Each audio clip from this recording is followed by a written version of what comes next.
అందరికీ నమస్కారం. ఈరోజు కథ హిట్లర్ ఎపిసోడ్ 121. నీకు చావంటే ఏంటో చూపిస్తా. ఇక స్టోర్లకు వెళ్తే ఫామ్ హౌస్లో ఉన్న విరాట్ దగ్గరికి వస్తాడు దాస్. వీళ్ళ కూలిపోవడానికి కారణం బాంబ్ బ్లాస్ట్ అని తెలుసుకుంటాడు. దాని గురించి దాస్ విరాట్ ఇద్దరూ మాట్లాడుతూ ఉండగా రాజేంద్ర అక్కడికి వచ్చి మహేంద్ర గురించి అడుగుతాడు. ఇన్ని తెలిసిన మీకు వీళ్ళ కూలిపోయిన సంగతి తెలియదా అని తన పదునైన కళ్ళతో అతని వైపు చూస్తూ అన్నాడు విరాట్. తెలుసు, అక్కడ బాంబ్ బ్లాస్ట్ చేశారని కూడా తెలుసు. కానీ అక్కడ ఎవ్వరూ చనిపోలేదు కదా, కనీసం ఎవరికి గాయాలు కూడా కాలేదు. అలాంటిది మహేంద్ర ఒక్కడే ఎలా కనిపించకుండా పోయాడో నాకు అర్థం కావట్లేదు అని అంటున్న రాజేంద్ర ముఖంలో కోపం, వేదన స్పష్టంగా కనిపిస్తోంది. ఎవరికీ తెలియకుండా తప్పించుకుపోవడానికి వాడేమీ చిన్నపిల్లోడు కాదు కదా. ఆయన ఈ టైంలో మీరు నా దగ్గరికి వచ్చి అడుగుతున్నారంటే మహేంద్ర కనిపించకపోవడానికి కారణం నేనేనని అనుకుంటున్నారా ఏంటి అని ఎక్స్ప్రెషన్లెస్ ఫేస్తో అన్నాడు విరాట్. అలాని కాదు విరాట్, వాడికి ఒకే ఒక్క అన్నయ్యవు నువ్వు. వాడి విషయంలో నువ్వు అలా బిహేవ్ చేయవని నాకు తెలుసు. నువ్వు అనవసరంగా నన్ను అపార్థం చేసుకోకు విరాట్. నాకు అలాంటి ఉద్దేశం ఏమీ లేదు అని విరాట్ ఫేస్ చూడటానికి కూడా భయపడుతూ అన్నాడు ఆ రాజేంద్ర. కానీ విరాట్ 2 రోజుల నుంచి ఇంటికి వెళ్లకుండా ఫామ్ హౌస్లో ఎందుకు ఉంటున్నాడో తెలుసుకోవాలన్న ఉద్దేశంతో ఆ టైంలో అక్కడికి వచ్చాడు రాజేంద్ర. మహేంద్ర గురించి వెతుకుతున్న అతనికి ఎలాంటి క్లూ దొరకలేదు. విల్లాలో పార్టీకి వెళ్ళిన వాళ్ళందరినీ ఎంక్వైరీ చేశాడు. కానీ ఎవరి దగ్గర నుంచి మహేంద్ర గురించి చిన్న ఆచూకీ కూడా దొరకలేదు. ఒకవేళ విరాట్ మహేంద్రాని చంపి అక్కడ పాతేసినా సరే ఎవ్వరూ నోరు కూడా విప్పరు. విరాట్కున్న అధికారం అలాంటిది. అందుకే డైరెక్ట్గా అతనితోనే మాట్లాడాలని వచ్చాడు రాజేంద్ర. తన చేతిలో ఉన్న సిగరెట్ యాస్ట్రేలో వేస్తూ, మరి నా మీద డౌట్ లేనప్పుడు నా దగ్గరకు ఎందుకు ఈ టైంలో రావడం? ఇక వెళ్ళి రెస్ట్ తీసుకోండి. అసలే ఏజ్ కూడా అయిపోయింది. ఇలా రెస్ట్ లేకుండా తిరగటం హెల్త్కి మంచిది కాదు అని అన్నాడు విరాట్. ఇక విరాట్ నోరు విప్పి ఏమీ చెప్పడని రాజేంద్రకు అర్థమైంది. అలా అని కొడుకు జాడ తెలుసుకోకుండా అక్కడి నుండి వెళ్ళటం అతనికి ఇష్టం లేదు. నా కోసం కాదు విరాట్, ఒక్కసారి మీ వసుమతి పిన్ని కోసం ఆలోచించు. తను మహేంద్ర గురించి చాలా బాధపడుతోంది. ఇప్పటి వరకు 2 డేస్లో వస్తానంటూ ఏదో ఒకటి చెప్పి మేనేజ్ చేశాను. కానీ ఇక నా వల్ల కావట్లేదు. అందుకే ప్లీజ్ విరాట్, నీకు మహేంద్ర గురించి ఏమైనా తెలిస్తే నాకు చెప్పు అని కొంచెం తగ్గి మరీ మాట్లాడాడు రాజేంద్ర. నాకెవరి గురించి ఆలోచించాల్సిన అవసరం లేదు. మీరు అడిగిన వ్యక్తి గురించి నాకు ఎలాంటి విషయాలు తెలియదు. ఇక మీరు వెళ్ళి బయట ఎంక్వైరీ చేసుకుంటే బెటర్ అని అంటున్న విరాట్ ఫేస్తోని కోపం, ఎలాంటి జాలిలేని మాటలు వింటున్న రాజేంద్ర ఇంకేం మాట్లాడలేక అక్కడి నుంచి వెళ్ళిపోయాడు. ఒకే ఒక్క తమ్ముడా? ఏ రోజు నాతో అలా ఉన్నాడని? తండ్రి చనిపోయినప్పటి నుంచి ఒంటరిగా దిక్కులేని వాడ్ల పెరిగాను. ఈరోజు వాళ్ళ ప్రయోజనాల కోసం బంధుత్వాలు కలుపుకుంటున్నారు అని అనుకుంటూ బాధగా నవ్వుకున్నాడు విరాట్. రాజేంద్ర వెళ్ళిపోయిన కొద్దిసేపటికి లోపలికి వచ్చాడు దాస్. అతన్ని చూడగానే వాడున్నాడా పోయాడా అని గంభీరంగా అడిగాడు విరాట్. ఇంకా బ్రతికే ఉన్నారు సార్, ఒకసారి మీరు వెళ్ళి చూస్తారా అని అడిగాడు దాస్. మహేంద్ర బతికే ఉన్నాడని తెలుసుకున్న విరాట్ కళ్ళల్లో ఎర్రని చారలు కమ్ముకున్నాయి. నా ప్రియాతి ప్రియమైన బాబాయ్ సంగతి ఏంటి అని మరొక సిగరెట్ వెలిగిస్తూ అన్నాడు విరాట్. ఆయన కూడా వెళ్ళిపోయారు సార్, మనం మహేంద్ర దగ్గరికి వెళ్ళొచ్చు, నో ప్రాబ్లం అని అన్నాడు దాస్. సిగరెట్ తాగిన పొగని గాల్లో ఊదుతూ, అంత తేలిగ్గా ఇక్కడి నుంచి వెళ్ళిపోతాడని నువ్వు అనుకుంటున్నావు కదా. నేను ఇక్కడి నుంచి బయటకి ఎప్పుడు వస్తానా అని ఎదురు చూస్తూ ఇక్కడే ఎక్కడో ఉండింటాడు. కాబట్టి ఖచ్చితంగా మనం బయటకు వెళ్తే మనల్ని ఫాలో చేస్తూ ఉంటాడు అని అన్నాడు విరాట్. అయితే ఇప్పుడు మనం బయటకు వెళ్ళడానికి కుదరదా సార్ అని దాస్ అడగగానే చిన్నగా నవ్వాడు విరాట్. కానీ అతని ఆలోచనలో ఏముందో దాస్కి అర్థం కాలేదు. ప్రతి మనిషికి కొన్ని వీక్నెస్ పాయింట్స్ ఉంటాయి దాస్. మా బాబాయ్ రాజేంద్రకి ఉన్నది మహేంద్ర అనే వీక్ పాయింట్. ఇప్పుడు అతన్ని వీక్ చేయాలంటే మహేంద్ర మన దగ్గర ఉన్నాడని ఆయనకు తెలియాలి.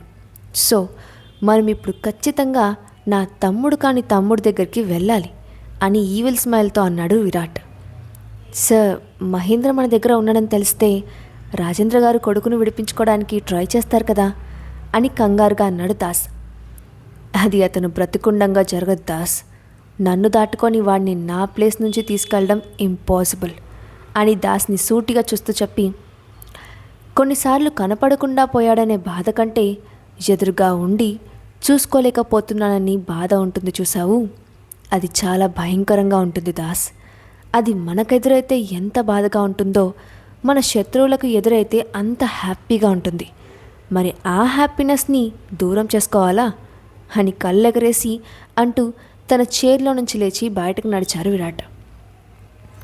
విరాట్ మాటలకి ఆశ్చర్యంలో ఉన్న దాస్ అతను బయటికి నడవటంతో ఫాస్ట్గా తన బాస్ని ఫాలో అవుతూ వెళ్ళాడు.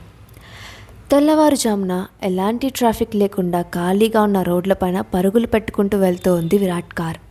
వాళ్ళ కార్ స్టార్ట్ అయిన కొద్దిసేపటికి వాళ్ళని ఫాలో చేస్తున్న మరొక కార్ గమనించారు.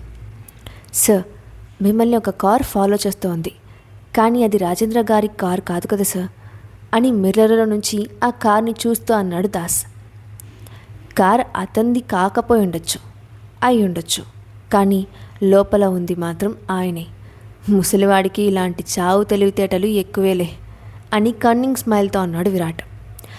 కొద్దిసేపటి తర్వాత మహేంద్రాని దాచిన ప్లేస్కి చేరుకున్నాడు విరాట్.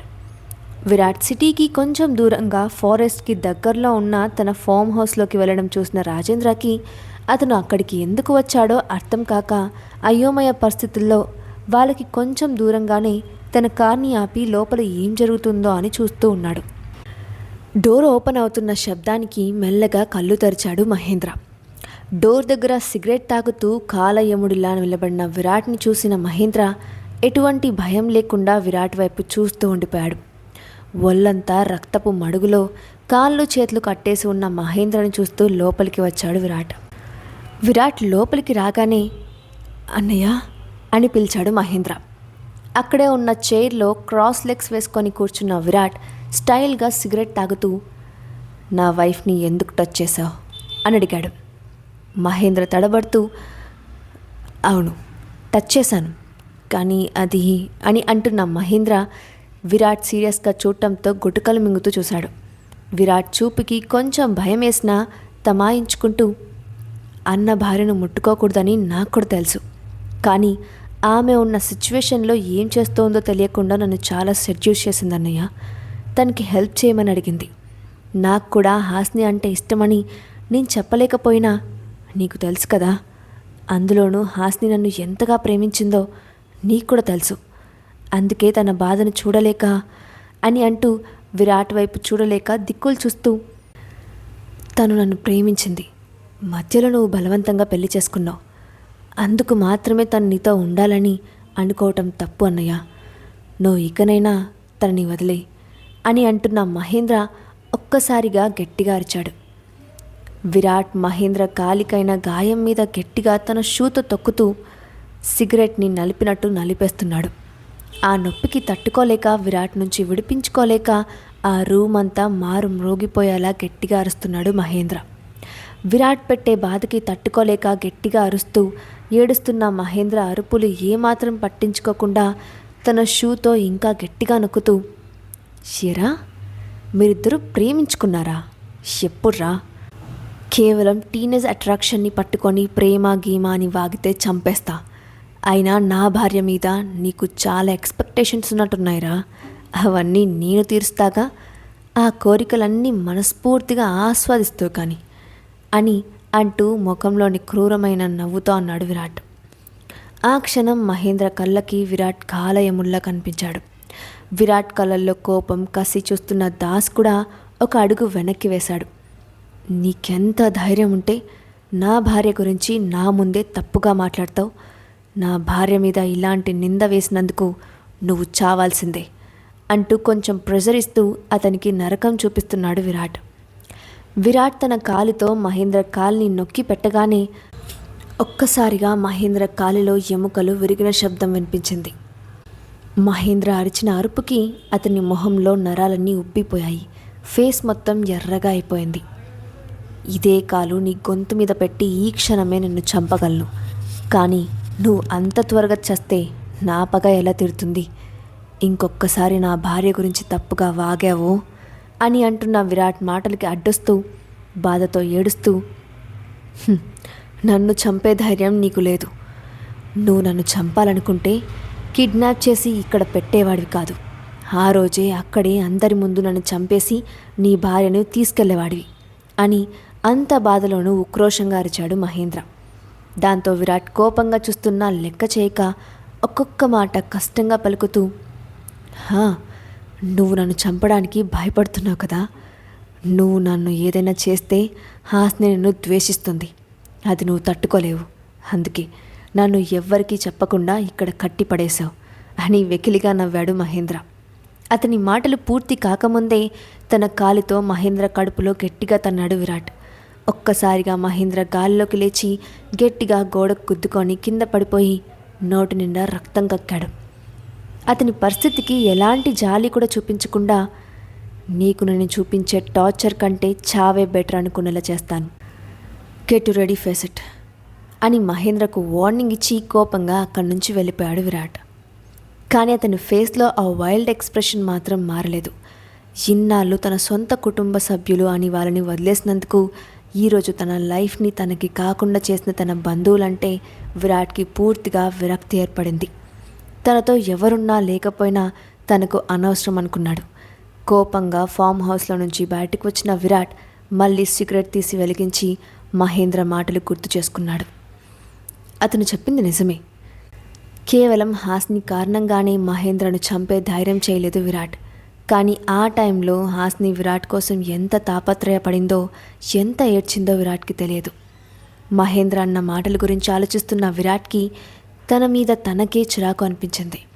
కానీ జరిగిన దాన్ని మార్చుకోలేక కోపంగా తన పిడికిలి బిగించి కాళ్ళపై కొట్టుకుంటూ అటు ఇటు తిరుగుతూ ఆలోచిస్తున్న విరాట్ ముఖంలో ఒక్కసారిగా ఒక దుర్మార్గపు నవ్వు వచ్చి చేరింది.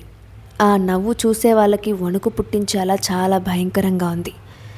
తన లైఫ్ని స్పాయిల్ చేసిన రాజేంద్ర కుటుంబాన్ని మనశ్శాంతిగా ఉండనివ్వకూడదని స్ట్రాంగ్గా డిసిషన్ తీసుకున్నాడు విరాట్.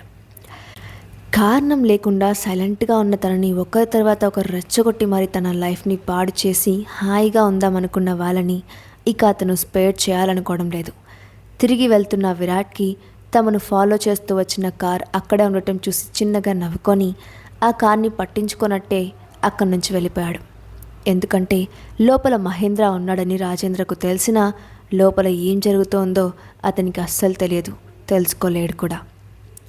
విరాట్ వెళ్ళిపోయిన తర్వాత రాజేంద్ర ఫామ్ హౌస్లోకి వెళ్ళాలని ట్రై చేశాడు.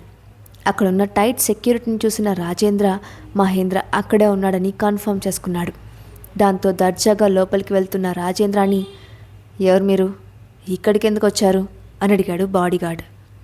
కానీ అతని మాటలు పట్టించుకోకుండా లోపల ఎవరున్నారు అని కోపంగా చూస్తూ అడిగాడు రాజేంద్ర. లోపల ఎవరు లేరు, అయినా లోపల ఎవరుంటే నీకెందుకు, మర్యాదగా బయటకు వెళ్ళు అని అన్నాడు సెక్యూరిటీ గార్డ్. లోపల ఎవరూ లేకున్నా కేవలం ఖాళీ ఇంటికి మాత్రమే ఇంతమంది సెక్యూరిటీగా ఉన్నారా అని వెటకారంగా అడిగాడు రాజేంద్ర. అవును, ఇంతమంది సెక్యూరిటీని చూసి కూడా దర్జాగా లోపలికి వెళ్తున్నావు కదా, నీలాంటి వాళ్ళని రానివ్వద్దని చెప్పే ఇంతమంది ఇక్కడ కాపలా కాస్తున్నారు. అయినా జీతం ఇచ్చే వాళ్ళకి లేని నొప్పి నీకేంటి, వెళ్ళిక్కడి నుంచి వెళ్ళు అని కసురుకున్నాడు ఆ బాడీగార్డ్. పరిస్థితి బాగోలేనప్పుడు ఎవరిని ఎదిరించలేనని భావించిన రాజేంద్ర ఆ ఇంటి నుంచి కొంచెం దూరంగా వచ్చి పోలీసులకు ఫోన్ చేశాడు. కొద్దిసేపటి తర్వాత ఆ ఏరియా పోలీసులు అక్కడికి వచ్చారు. రాజేంద్ర పోలీసులు తన కొడుకుని బయటకు తీసుకొస్తారని హ్యాపీగా ఫీల్ అవుతుండగానే అక్కడున్న చీఫ్ సెక్యూరిటీ పోలీసులతో మర్యాదగా మాట్లాడి అక్కడి నుంచి వాళ్ళని పంపించేశారు. కనీసం లోపలికి కూడా వెళ్ళనివ్వకుండా గేట్ దగ్గర నుండి వెళ్ళిపోతున్న పోలీసులను చూసి రాజేంద్ర షాక్ అయ్యాడు. టాప్ మోస్ట్ బిజినెస్ మ్యాన్గా దేశం మొత్తాన్ని శాసిస్తున్న బడా బిజినెస్ మ్యాన్లలో విరాట్ ఒకడు. అలాంటి వాడిని ఎదుర్కొనే ధైర్యం ఏ అధికారులకు మాత్రం ఉంటుంది? విరాట్ తన్ని వదిలేసి 2 రోజులు అవ్వటంతో అతని గురించి ఆలోచిస్తూ ఉంది హాసిని. విరాట్ ఎక్కడికి వెళ్ళాడు అని హాసినికి తెలుస్తుందా? ఒకవేళ విరాట్ ఇంటికి వస్తే హాసినితో మాట్లాడతాడా? ఇంకా తనని అలాగే అవాయిడ్ చేస్తాడా? నెక్స్ట్ పార్ట్లో చూద్దాం. ఈ స్టోరీ అప్డేట్ ఎలా ఉందో కింద కామెంట్ బాక్స్లో మీ ఒపీనియన్ని షేర్ చేయండి. అలాగే ఇలాంటి మరిన్ని స్టోరీస్ కోసం మా ఛానల్ని తప్పకుండా సబ్స్క్రైబ్ చేసి పెట్టుకోండి.